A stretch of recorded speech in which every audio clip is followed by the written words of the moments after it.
स्वागत है आपका एच जे एजुकेशन हिंदी में। इस वीडियो में हम लोग प्लानिंग के इंपॉर्टेंस के बारे में पढ़ेंगे, प्लानिंग के लिमिटेशंस के बारे में पढ़ेंगे। प्लानिंग मैनेजमेंट का वह फंक्शन है जिसमें मैनेजमेंट एडवांस में यह सोचता है कि कौन सा कार्य करना है, कार्य कब करना है, कार्य कैसे होगा और कार्य किसके द्वारा किया जाएगा। फर्क नहीं पड़ता ऑर्गेनाइजेशन का साइज क्या है, प्लानिंग सबके लिए बराबर रूप से इंपॉर्टेंट होता है। मैनेजमेंट प्लानिंग को जितनी अच्छी तरह से परफॉर्म करेगा और साथ ही साथ प्लानिंग को जितनी अच्छी तरह से इंप्लीमेंट करेगा, ऑर्गेनाइजेशन के सक्सेसफुल होने के चांसेस उतने बढ़ जाएंगे। चलिए आगे बढ़ते हैं और प्लानिंग के इंपॉर्टेंस को पढ़ते हैं। पहला, basis of all function. Organization में कोई भी कार्य करने से पहले प्लानिंग की जाती है। मैनेजमेंट के लगभग सारे काम प्लानिंग के बाद ही स्टार्ट होता है, तो यह कहा जा सकता है कि प्लानिंग सभी कार्यों का आधार होता है। प्लानिंग सारे फंक्शंस का बेसिस होता है। अगला इंपॉर्टेंस है setting up objectives. Planning manager को प्रेजेंट सिचुएशन को एनालाइज करने में हेल्प करता है और साथ ही साथ फ्यूचर के बारे में एनालिसिस और प्रिडिक्शन करने में भी हेल्प करता है, जिसके बेसिस में ऑर्गेनाइजेशन के ऑब्जेक्टिव्स यानी उद्देश्य तैयार किए जाते हैं। अगला, प्रोवाइड्स डायरेक्शन। केवल ऑब्जेक्टिव्स को सेट करने से काम पूरा नहीं हो जाता। सेट किए गए ऑब्जेक्टिव को अचीव करना भी इक्वली इंपॉर्टेंट होता है, बराबर रूप से महत्वपूर्ण होता है। प्लानिंग एडवांस में बता देता है कि किस प्रकार काम करने से तय किए गए ऑब्जेक्टिव्स को अचीव किया जा सकता है। तो हम लोग यह कह सकते हैं कि प्लानिंग डायरेक्शन प्रोवाइड करता है, दिशा दिखाता है कि किस प्रकार ऑर्गेनाइजेशन के ऑब्जेक्टिव्स को अचीव किया जा सकता है। दूसरे शब्दों में, प्लानिंग के हेल्प से ऑर्गेनाइजेशन और एम्प्लॉइज को एक डायरेक्शन मिल जाता है कि एफर्ट को किस दिशा में लगाया जाए जिससे ऑर्गेनाइजेशन अपने गोल्स को अचीव कर सके। अगला महत्व है रिड्यूसेस रिस्क एंड अनसर्टेनिटी। जैसा कि हम लोग जानते हैं, फ्यूचर अनसर्टेन होता है, भविष्य अनिश्चित होता है, और अभी हम लोगों ने जाना कि प्लानिंग फ्यूचर को दिमाग में रखकर किया जाता है। प्लानिंग करते समय प्लानर भविष्य में आने वाले रिस्क और अनसर्टेनिटी का हिसाब लगाने का प्रयास करता है और उसी हिसाब से रिसोर्सेस को भी लगाया जाता है। इससे ऑर्गेनाइजेशन का काफी हद तक बचाव हो जाता है भविष्य में आने वाले रिस्क और अनसर्टेनिटी से। अगला, कोऑर्डिनेशन। प्लानिंग के हेल्प से ऑर्गेनाइजेशन के अलग अलग एम्प्लॉइज और डिपार्टमेंट के बीच में समन्वय यानी कोऑर्डिनेशन बैठाया जा सकता है। इससे कंफ्यूजन, मिसअंडरस्टैंडिंग तो दूर होता ही है, साथ ही साथ एक काम को बार बार भी नहीं करना पड़ता। अगला, बेसिस ऑफ कंट्रोल। प्लानिंग में सबसे पहले टारगेट फिक्स किया जाता है, फिर एक्चुअल परफॉर्मेंस को एनालाइज किया जाता है, फिर एक्चुअल परफॉर्मेंस को टारगेट से कंपेयर किया जाता है।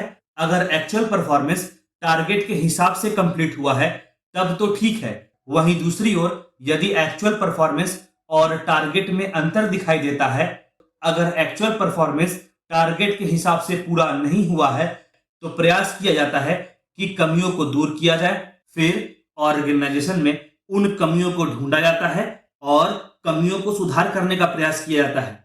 इसलिए प्लानिंग कंट्रोल का बेसिस बनता है। कहने का मतलब हुआ, प्लानिंग के मदद से एक्टिविटीज को कंट्रोल करना आसान हो जाता है ताकि एक्चुअल टारगेट को अचीव किया जा सके। अगला, डेवलपिंग थिंकिंग पावर। प्लानिंग एक मेंटल एक्टिविटी है जिसमें आइडियाज, क्रिएटिविटी की आवश्यकता होती है।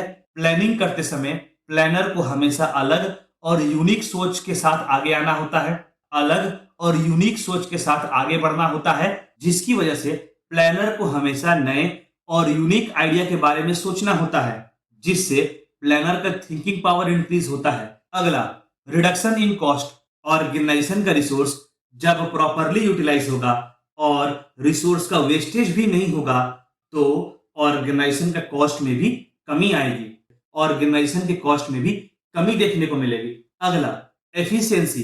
कम खर्च में यदि काम अच्छी तरह से पूरा होगा तो इससे ऑर्गेनाइजेशन का एफिशिएंसी काफी हद तक इंक्रीज होगा। अगला, कॉम्पिटिटिव एडवांटेज। प्लानिंग के हेल्प से ऑर्गेनाइजेशन को अपने स्ट्रेंथ और वीकनेस के बारे में पता चलता है। स्ट्रेंथ को मेंटेन करते हुए ऑर्गेनाइजेशन अपने वीकनेस पर काम कर सकती है, जिससे चांसेस बहुत ज्यादा होता है कि ऑर्गेनाइजेशन अपने वीकनेस को मात देकर कंपटीशन में आगे रह सकती है। अब तक हम लोगों ने प्लानिंग के इंपॉर्टेंस को पढ़ा। चलिए आगे बढ़ते हैं और प्लानिंग के लिमिटेशंस को समझते हैं।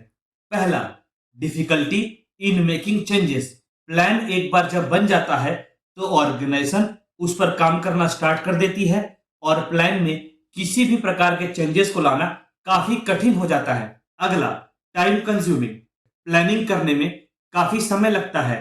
प्लानिंग परफॉर्म करते समय प्रेजेंट को एनालाइज करना पड़ता है, फ्यूचर को एनालाइज करना पड़ता है और जितने भी सिचुएशन सामने आते हैं उनको ध्यान में रखकर ऑर्गेनाइजेशन के लिए सबसे उचित प्लान बनाना होता है। इन सब एक्टिविटीज को परफॉर्म करने में काफी समय लगता है, तो यह कहा जा सकता है कि प्लानिंग एक टाइम कंज्यूमिंग प्रोसेस है। अगला, एक्सपेंसिव प्रोसेस। एम्प्लॉय, पैसा, समय आदि के रूप में काफी सारे रिसोर्सेज ऑर्गेनाइजेशन को प्लानिंग करने में और उसे इंप्लीमेंट करने में लगाना पड़ता है, जिसकी वजह से प्लानिंग एक एक्सपेंसिव प्रोसेस बन जाता है। कभी कभी प्लानिंग करते समय और किए गए प्लानिंग को इंप्लीमेंट करने में काफी रेजिस्टेंस देखने को मिलता है। रेजिस्टेंस इंप्लॉय की तरफ से आ सकता है, कभी कभी तो गवर्नमेंट का पॉलिसी, टेक्नोलॉजी आदि भी प्लानिंग को इंप्लीमेंट करने में रेजिस्टेंस का काम करती है। कहने का मतलब हुआ, कभी कभी गवर्नमेंट पॉलिसी, टेक्नोलॉजी आदि की वजह से भी प्लानिंग को इंप्लीमेंट करना काफी कठिन हो जाता है। अगला, इम्प्रोवाइजेशन।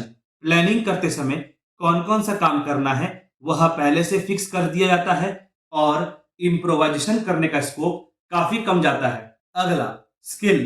प्लानिंग करने के लिए प्लानर के पास जरूरी कौशल यानी स्किल होना बहुत इंपॉर्टेंट हो जाता है। यदि प्लानर के पास वह स्किल सेट नहीं है तो प्लानिंग एफिशिएंसी से पूरा नहीं किया जा सकता।